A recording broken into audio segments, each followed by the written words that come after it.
If you've come to the stock market to create a job for you, you will have better luck going through an eye of a needle than trying to do this from no money.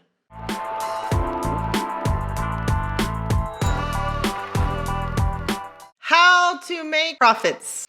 Step 1, start with lots of money. Yeah, it's better if you start with lots of money, but it can also be bad. If you don't have money, you can flip things on Facebook Marketplace. When I was growing up, it was Craigslist.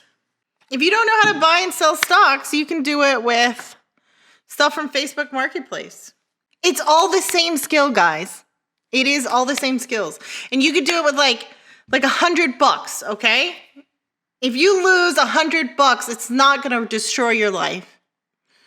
With stocks, you could absolutely lose $100. So step 1 is get money. I will agree with that. Or the other word for it is a bankroll. So you're going to go out to Facebook Marketplace, and that's where you're going to sell it, and you're going to compare on eBay, on sold listing, electronics, mugs, stuffed animals. No, it's called a bankroll. It means this is how much I'm going to invest. Remember this phrase, guys. Everything sells. It's just the price that you need to negotiate it. Say it with me. Everything sells. So the next time you feel in fear, because some people have this with $10, $10 represents an hour of work for them. And that's absolutely fine. You have people in different countries where $10 is a completely different amount of money. Okay? Everything sells. It's okay. So next time you feel scared, it's okay. You're going to sell it for a loss, even if you bought it for too much. But next time you're going to know that you never buy it for that much more. Okay? It's the same thing with stocks. You got to buy something that's undervalued and sell something that everybody wants, right? Tell me 2 things that everyone wants right now. Graphic cards. There you go, right? If you stood in line at Micro Center, you're going to flip that shit. Every stock is going to sell. Rarely it's going to go to zero. So if that's what you want to do, right? That's kind of what's happening. It's happening exactly in the market, right? So it's the same fucking point with GME, right? GME is a $176 stock now. But back in the fucking day, it was nothing. Like, look at this. $30. Gamestop is like a GPU, right? About a year ago, they weren't worth that at all. It's the same kind of technique, at least for a short term, right? You kind of understand why people are wanting it, right? Does it make sense? No, but people want it, right? So stop thinking why and think everything sells. So step 1 is get money. If you don't have money to invest in the stock market, then the first thing that you do is you go get money. You either flip things, you learn a new skill, and you get a raise, whatever you need to do. Algo came to me, and now he's in a really great job. He learned some skills. He knows how to program now, and he's even living the nomad life. He comes in here and he singularly says that I changed his life, because that's what you do. Step 1, you find money. Wherever you can get money, you need to go get money, because you're not going to play in the stock market without a bankroll to start from. You need to start from some money. Okay, someone in here said step 1, start with a lot of money. Yeah, that's what you have to do. If you've come to the stock market to create a job for you, you will have better luck going through an eye of a needle than trying to do this from no money. What would be a good amount to start with? Any amount. There's fractionals now. You could start with a Starbucks coffee now and learn how to do it. You open up like a no commission broker and you can do fractionals. There are fractional stocks, so you could even buy back and forth some stock and learn how to do it with $5. Okay? You're not trying to make an income. What you're doing is you're trying to learn. You're not going to learn anything from selling covered calls. One, you'd have to learn how to do options. Second, you'd have to have a lot of money. None of these ideas are accessible for people. And you'd need covered calls. You need 20 grand almost. No, what? SPY's now at 400. You need 40 grand.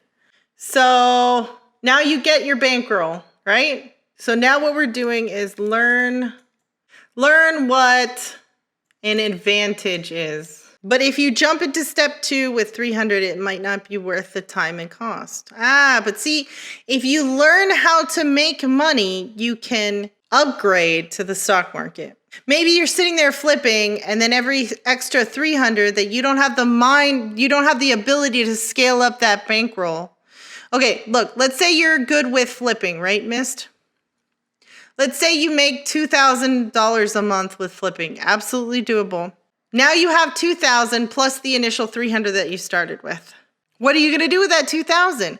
Are you going to start to scale up and buy bigger and bigger things? It's actually really hard to do. So maybe you do the stock market too. But the point is, you didn't set out to be a flipping star. You set out to be stock market. So now you take the 2,000 that you got from the flipping and you roll it into that. Okay? The point is, you need to create an income. That's how most people get rich, is they have multiple streams of income. Okay? What do poor people do is they don't buy assets. They have the attitude that buying assets isn't worth the time or the cost because they start out with a little bit, okay?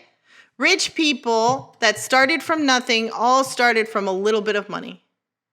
I started from a little bit of money. Do you know what I did when I was a kid to get to this place? I sat there and I composted. As a 10-year-old, I composted into the ground and I would put water on it and I would get little worms and I would put them in styrofoam cups and I would go down to the river and I would sell it to the fishermen. I did that, and then during the summers, because I was in Florida, I would also go out and find golf balls and then I would sell it back to the dudes who would just swing it into the fucking trees. And I would sell it to them as a bucket. And somehow, as a little kid, I would sell it to the fishermen in this little styrofoam cup. I would sell it for $10. Do you know what it is to sell something for $10 back in the 90s? That was a lot of money back then. And that's what I did, okay? I created a snowball, a giant snowball that as it keeps building, it gets bigger and bigger until it's a fucking fuckwad of money. Okay, so learn what an advantage is. What is an advantage? I was willing to sit down there and get those little worms when nobody else was, right? What is an advantage? You go onto eBay and you kind of learn what the prices are, right? With flipping. With investing, what's something that you would do? Well, an advantage is some of the more interesting things that we've done this year. Okay, so I'm going to show you an Excel sheet from the summer. This is when we were shorting things that we would see that Robinhood people would buy.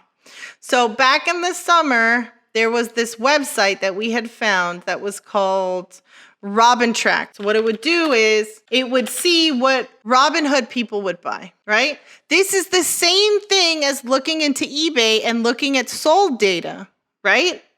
You know that the stroller maybe goes for 200, right? A Graco stroller maybe goes, for 100? Same thing with this. You're seeing what people want to buy, right?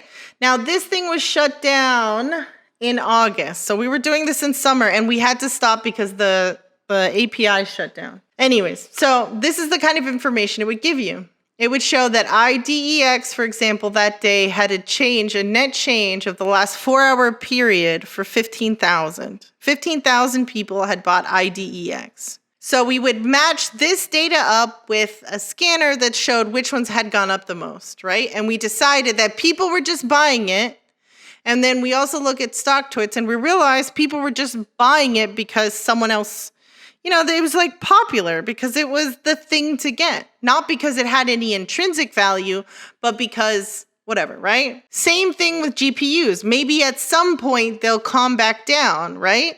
But this thing would just happen over the day. So this is what an advantage looks like. Is you willing to do the data research into seeing what people's patterns are. And this is an FA example. Then we're going to go to like more of a quantitative example. So what we would do is we would see that these tickers would rise really high. And so we would short them. And we ended up making a 60% gain over, so we have from June into August. What is FA? Fundamental analysis. So there's two types. There's quantitative and qualitative. Quantitative is just analyzing price, or like fundamentals like how many shares outstanding, what's the balance sheet look like, what does the model look like. Qualitative means stuff like this. Why are people buying it? Looking at a StockTwits feed, looking at the management team of Netflix, right? Or like just looking like at the management team, thinking about the business model. How good is the product? Why would people want to buy a Tesla over a Ford?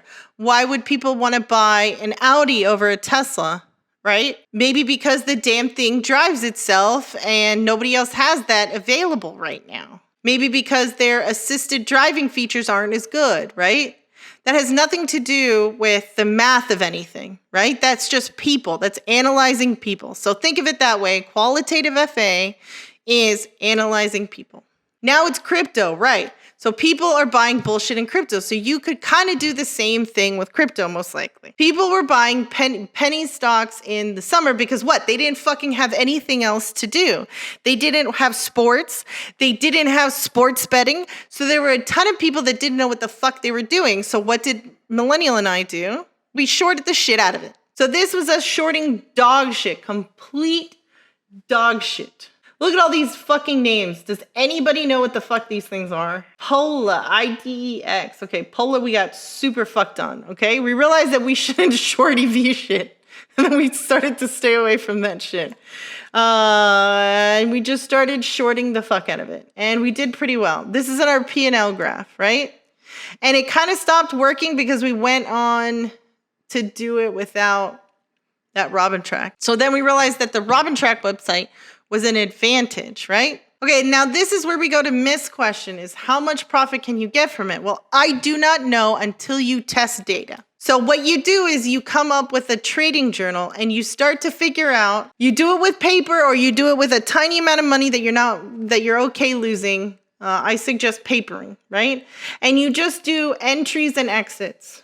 So all you do is you come up with step one is a theory. Now you know what an advantage is, right?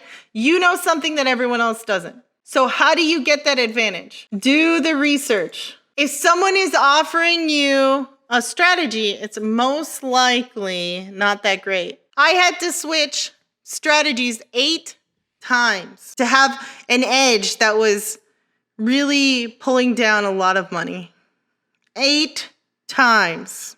But it's repeatable if you know how to do it. This is why I can't sit down here and teach you a course on how to trade and what to trade, because I don't know how the fucking world is going to change in the next month. And you guys have observed this if you've been here for this year. What was it? The IPO fucking train is dead. The SPAC train is dead, but it was really awesome. EVs were a fucking thing in the summer, remember? And now it's crypto. Right now, what's hot, right? You have to think about fishing, right? You got to go where the fish are biting, right? And a fisherman, when you go out there, he doesn't want to tell you where his good fishing holes are, right? So you have to do the research. You have to go out there and figure out what has edge, okay? And within this is a big fucking caveat that being right doesn't matter. I know that seems really weird, but we're going to teach you that accuracy or your win rate, right, doesn't matter. What do content creators do all day? They say, I called it, right? Even I fucking do it.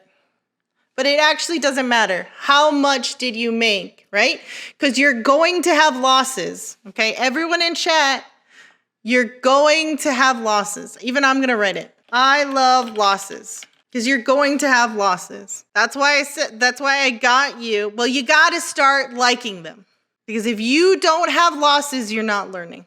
They've never met a trader that doesn't know that losses are part of the game. And being right doesn't matter. It matters how much you make. Because look at this, okay? So what's our win rate? Our win rate is 74% of the time, right?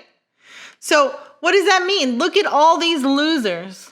Okay, those were paper ones that we were trying out, but minus $1,300, minus 270, and it's not marked in like fucking colors, but okay, look. So look at all those losses, right? You're going to have losses. Being right doesn't matter. It matters whether your losers are smaller than your winners. Are your losers smaller than your winners? That's all that matters. So the way you're going to think about this is like a poker player. What's really funny is you talk to good traders, they're poker players, okay?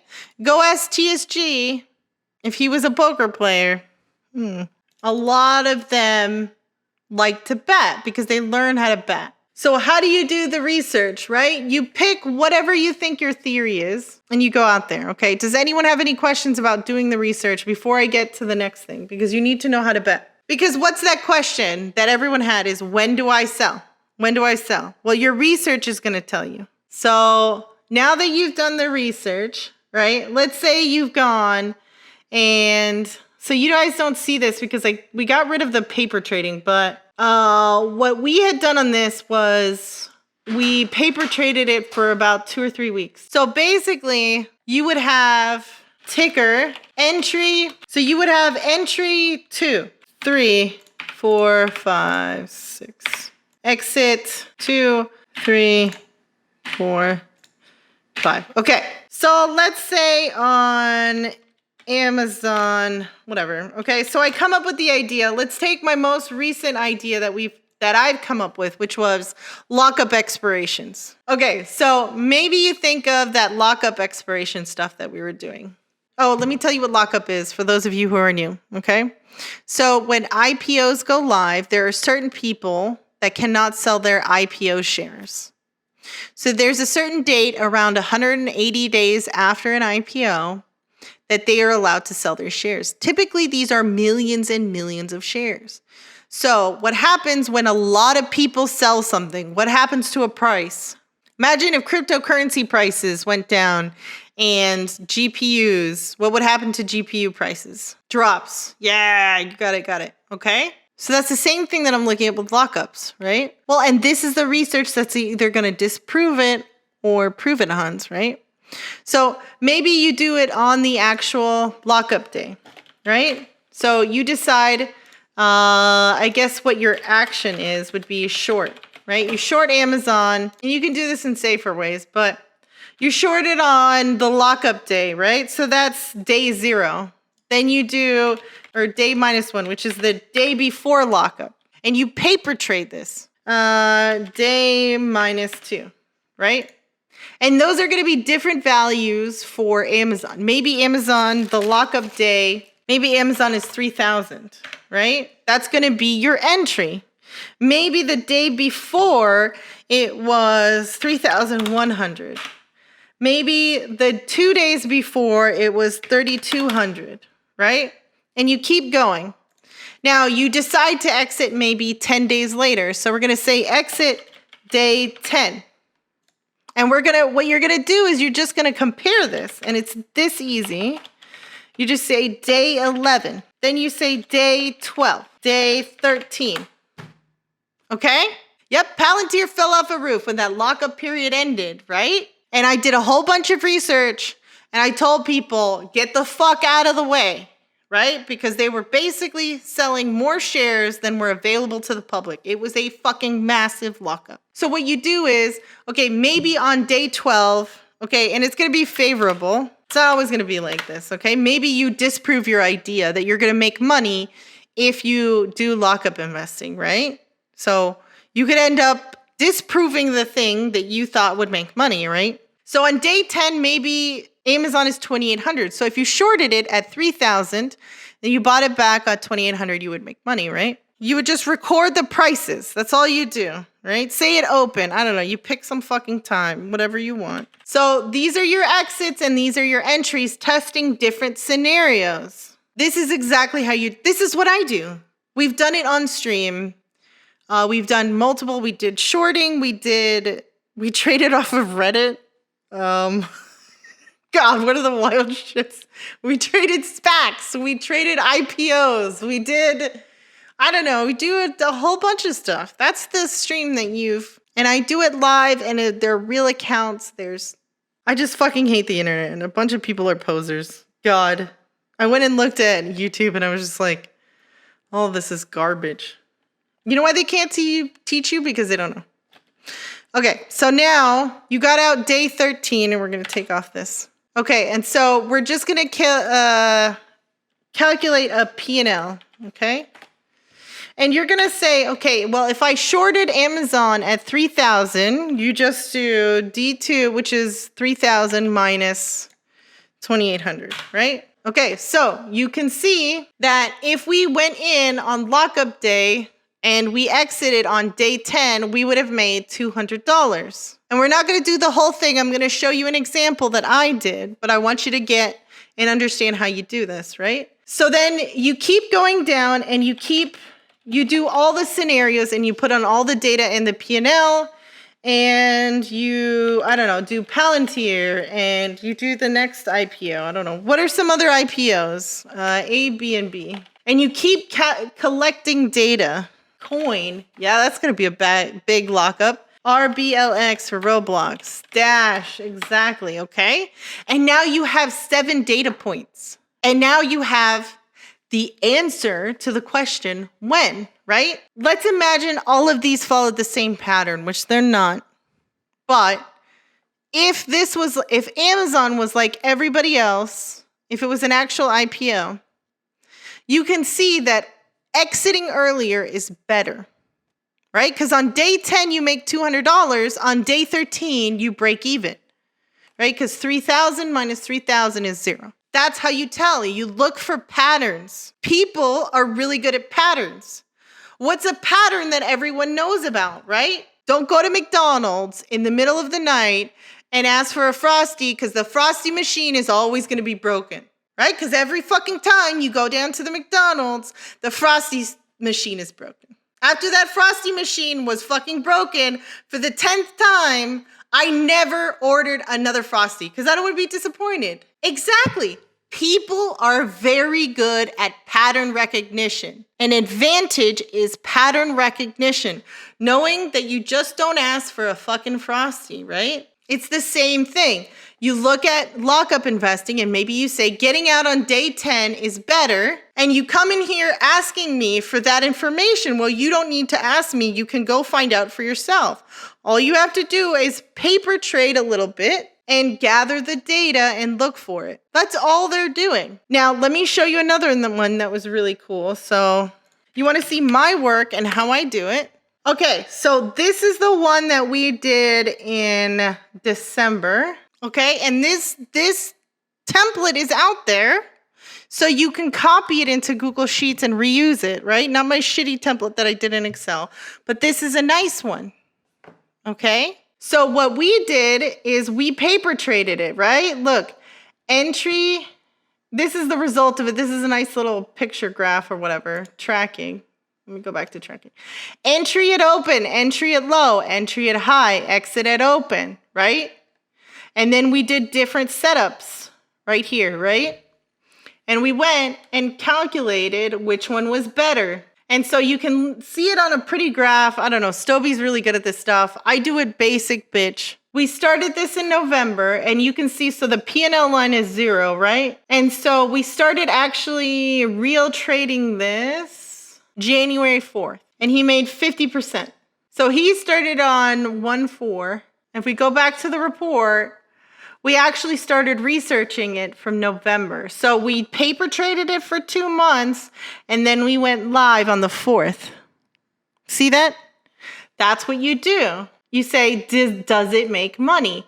So what we did was we picked the dip strategy. And basically what this one was, we used another website. We put all the rules for you. And basically what we did was tried to make money off of what all the Reddit comments were. So this was comment volume off of Reddit that was organized by ticker, right? So we would choose to buy something when people would stop talking about it because they would eventually talk about it again. That was our strategy. And it was on swaggy stocks. Who remembers swaggy stocks during that whole GME thing? Do you guys remember that? All it did was count comment volume per ticker. So it would say like today is the most popular day for Tesla. Today, everybody's talking about Tesla. Again, it's always like this, right?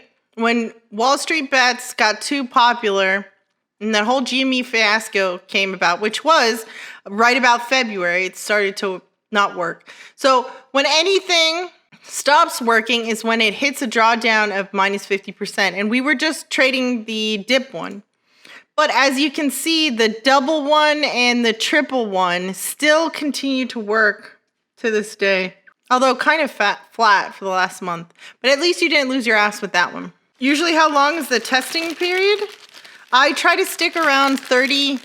You need 30 data points. You know why? Because it's the law of large numbers. As long as you get a representative sample, it's about 30. So if you guys take this template and start to put in your own data, right, it will calculate it for you.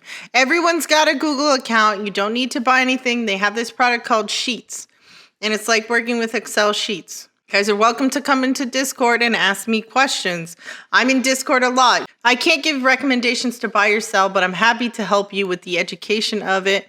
There's tons of people that I've spent multiple hours with explaining stuff, if any of you old birds are here. So that was step 4, test the research. Step 5 is know when to get out.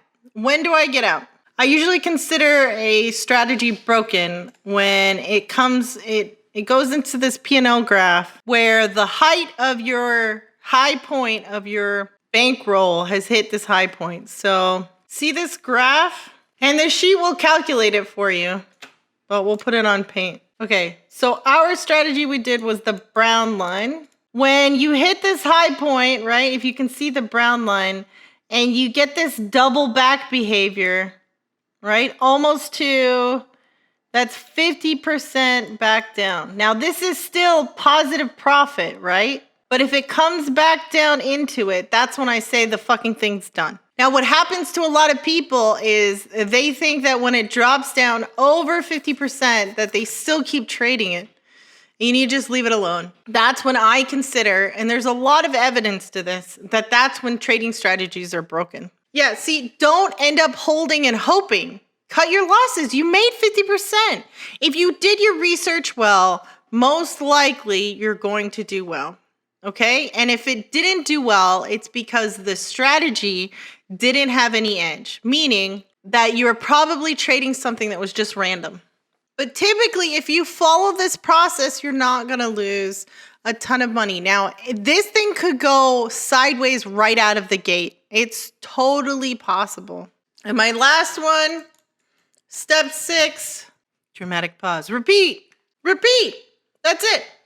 You do it over and over and over again. And if you've been here for a while, who are my old birds in chat? Probleton, I saw you.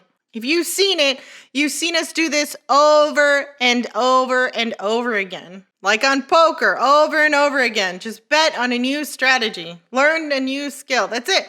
Repeat over and over and over again. And that's it. I know that seems, I don't know, does it seem simple? To me, it seems too simple when I kind of figured it out. But that's literally it.